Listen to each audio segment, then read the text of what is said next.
Mga diskarte cheats, may tanong ako sa'yo. Sa tingin mo ba kapag mas matagal ang isang intimate moment ng mag-partner, mas masaya agad ang relasyon? Maraming tao ang naniniwala dyan. Kaya naman, maraming lalaki ang nagkakaroon ng pressure na kailangan nilang tumagal ng tumagal para masabing mahusay silang partner. Pero paano kung sabihin kong ayon sa ilang pag-aaral at psychology experts, hindi pala ganoon kasimple ang usapan. Sa katunayan, may mga pagkakataon na ang sobrang pag-focus sa tagal ay siya pang nakakasira sa experience at connection ng mag-partner. Sa video na ito, aalamin natin kung ano talaga ang sinasabi ng studies tungkol sa tagal ng intimacy, bakit maraming lalaki ang nagkakaroon ng maling expectations, at ano ang mas mahalagang pagtuunan ng pansin kung gusto mong magkaroon ng mas matibay na relasyon. Kaya kung ready ka na, tara, simulan na natin. So number 1, hindi ganun kahaba ang average kumpara sa inaasahan ng karamihan. Mga kadiskartes, kapag nanonood tayo ng pelikula o serye o nakakarinig ng mga kwento ng tropa, parang normal na ang sobrang tagal na performance. Kaya tuloy maraming lalaki ang nagkakaroon ng pressure. Feeling nila kailangan nilang abutin ng isang oras. Pero ayon sa isang kilalang pag-aaral na isinigawa sa iba't ibang bansa, ang average na tagal ng penetration bago maabot ang ejaculation ay nasa humigit kumulang 5 minuto lamang. Oo, mga 5 minuto lang, hindi 30, hindi isang oras, hindi buong gabi. Ngayon, hindi ibig sabihin na pare-pareho ang lahat.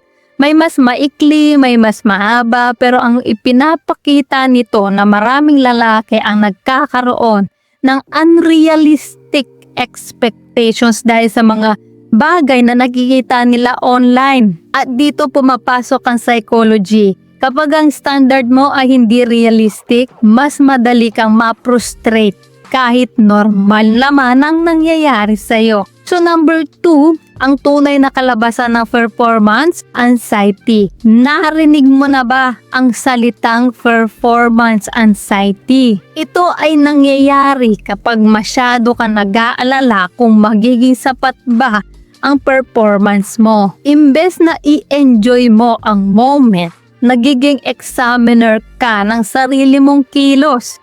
Nag-iisip ka ng tumatagal ba ako? Okay ba ako? Sapat ba ito? At habang mas iniisip mo yon, mas tumataas ang pressure. Sa psychology may konseptong tinatawag na self-monitoring. Kapag sobrang mong binabantayan ang sarili mo, nababawasan ang pagiging present mo sa sitwasyon. Parang basketball player na hindi makatira dahil masyado niyang iniisip kung paano siya titira. Sa madaling salita, kapag masyado kang nakatutok sa oras, minsan nawawala ang natural na connection. So number 3, hindi oras ang pinaka-importante sa satisfaction. Isa sa pinakamalaking maling akala ng maraming tao ay ito: mas matagal is equal to mas masaya. Pero hindi ganyan kasimple ang realidad. Ayon sa psychology ng relationship, ang satisfaction ay nakadepende sa maraming factors. Kasama rito ang emotional connection, communication, trust, comfort, affection, pagpaparamdam ng pagpapahalaga. Isipin mo ito, may dalawang magka-partner. Yung una, sobrang tagal nga ng intimate moment nila pero wala namang lambing usapan o connection. Tapos yung pangalawa naman, hindi man ganoon kahaba ang tagal pero ramdam nila ang closeness at pagmamahalan. So, sino kaya ang mas may posibilidad na makaranas ng satisfaction? Kadalasan yung may mas malalim na connection. Dahil ang tao ay hindi robot, emotional tayong nilalang. So number 4, mahalaga ang nangyayari bago pa man ang mismong pagtatalik. Mga kadiskarte chicks, ito ang bagay na madalas nakakalimutan ng marami. Ang intimacy ay hindi nagsisimula kwarto. Nagsisimula ito sa araw-araw, sa pag-uusap, sa pagpapatawa, sa pagpapakita ng appreciation, sa simpleng pag-aalaga. Ayon sa psychology, ang emotional intimacy ay malaking bahagi ng romantic satisfaction. Kapag may emotional connection, mas nagiging komportable ang dalawang tao sa isa't isa. At kapag komportable ang isang tao, mas nagiging positibo ang kanyang karanasan sa relasyon. Kaya wag mong isipin na ang buong laban ay nakasalalay sa ilang minuto lamang. Marami pang nangyayari bago pa man magsimula ang intimate moment. So number 5, bakit maraming lalaki ang nai-insecure? Simple lang, comparison, social media, sa mga kwento ng iba, sa mga eksenang napapanood online. Maraming lalaki ang nagkakaroon ng pakiramdam na kulang sila. Pero tandaan mo, hindi mo alam ang buong katotohanan sa likod ng mga kwentong naririnig mo. Sa psychology may tinatawag na social comparison theory. Natural sa tao ang ikumpara ang sarili sa iba. Ang problema kapag mali o exaggerated ang pinagkukunan mo ng comparison, mali rin ang magiging tingin mo sa sarili mo. Kaya kung normal naman ang sitwasyon mo pero kinukumpara mo ang sarili mo sa mga hindi realistic na halimbawa, malamang pakiramdam mo ay kulang ka kahit hindi naman. So number 6, ang pinaka-attractive na lalaki ay hindi yung pinakamatagal. Mga kadiskarte chicks, kung matagal ka nang nanonood ng channel na ito, alam mo na ito. Ang attraction ay hindi lang tungkol sa isang bagay.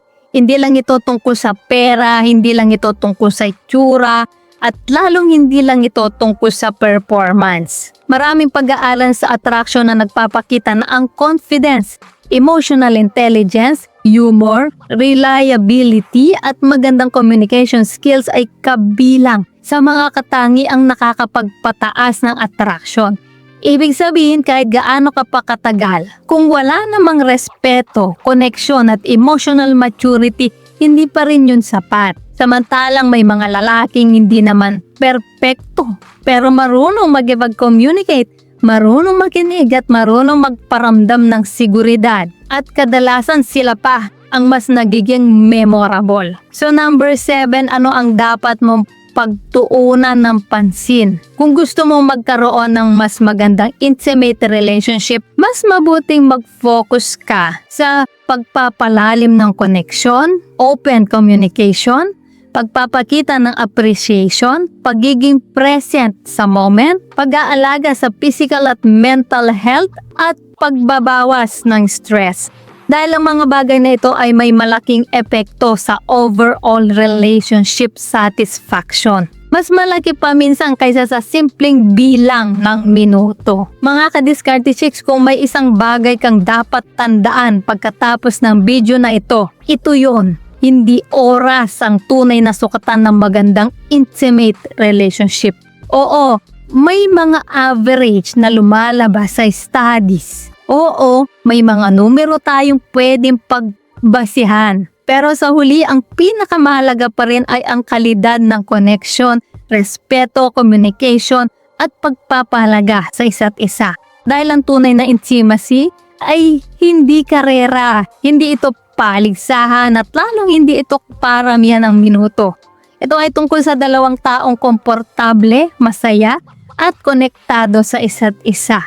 Kung may natutunan ka sa video na ito, comment mo sa ibaba, quality over quantity. At kung gusto mo pa ng mga psychology-based relationship at attraction tips, like, share, at subscribe at pindutin mo na rin ang notification bell. At gaya ng lagi ko pong sinasabi, maging matalino sa diskarte at maging totoo sa sarili. So ayan mga ka-diskarte chicks, sana may natutunan po kayo sa video natin ngayon. At syempre bago po tayo matapos, shoutout muna sa ating mga masugi na tagapanood na sina Fresco Quiñones ng Davao, Muhammad Macarambon, watching from Isabela, David Alvarez or Dave Alvarez from Palawan, Ronalyn Begonia ng Imus Cavite, Kenneth Arthur Indencia ng Davao, Roger Forosuelo or Rigor of Palawan, Jason Labugera from Isabela, at kay Jefferson Hernandez ng Valenzuela, isang OFW. Guys, maraming salamat po sa support at panonood mga ka-Diskarte Chicks. Dahil po sa inyo, patuloy at lalo po akong ginaganaan gumawa ng mga content na makakatulong at makakaaliw. At para naman po sa mga hindi pa na-shoutout, gusto mo ma-shoutout sa next video? I-comment lang ang hashtag ka-Diskarte Chicks at sabihin ko ng topic ang gusto mo pag-usapan natin next. Kung nagustuhan mo ang video na ito, ay huwag kalimutang mag-like, mag-subscribe at i-share ito. So guys, this is Diskarte Chicks, the love mentor na laging nandito para sa mga diskarte pag-ibig. Kita-kits sa next video. Maraming salamat sa panonood. Ingat kayo palagi. Let's spread love.